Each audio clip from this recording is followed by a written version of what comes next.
আজকে আবারও নিয়ে আসলাম আপনাদের মাঝে গরিবের মোষের মাংস রান্না।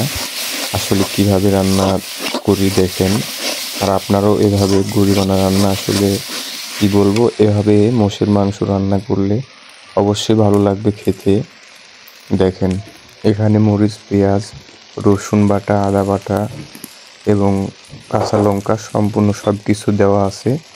দেওয়ার পরে ভালোভাবে এভাবে নেড়েচেড়ে সুন্দরভাবে মাখিয়ে নেবেন। নেওয়ার পরে ভালো করে তারপরে মাংসটা দিয়ে দিবেন। মাংসটা দেওয়ার পরে খুব সুন্দরভাবে মিশিয়ে নেবেন। এই যে দেখেন, মাংসটা দেওয়া হচ্ছে। মাংসটা দেওয়ার পরে খুব সুন্দরভাবে এটা মাখানোর মধ্যেই সব কিছু ভালোভাবে মাখিয়ে নেবেন। নেওয়ার পরে অনেক সুন্দর করে কষিয়ে নেবেন। নেওয়ার পরে যখন সম্পূর্ণ মাখানো হয়ে যাবে, হওয়ার পরে ভালোভাবে কষিয়ে নেবেন। নেওয়ার পরে 8 থেকে 10 মিনিট জাল করবেন। 8 থেকে 10 মিনিট জাল করার পরে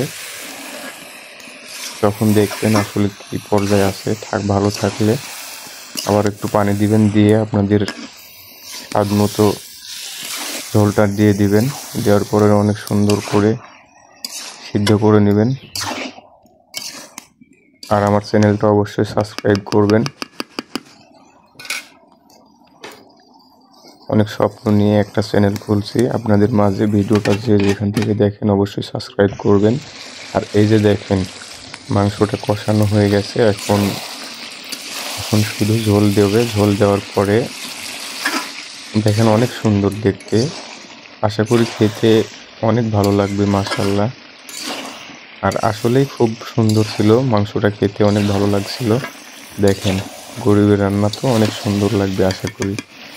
এভাবেই খাবেন, এভাবে অনেক সুন্দর লাগবে। এভাবে রান্না করবেন, দেখবেন একেবারে ন্যাচারাল, কোনো গ্যাসের রান্না নাই, একেবারে কাঠের খড়ি দিয়ে। দেখেন, আশা করি ভালো লাগবে। সবাই ভালো থাকবেন।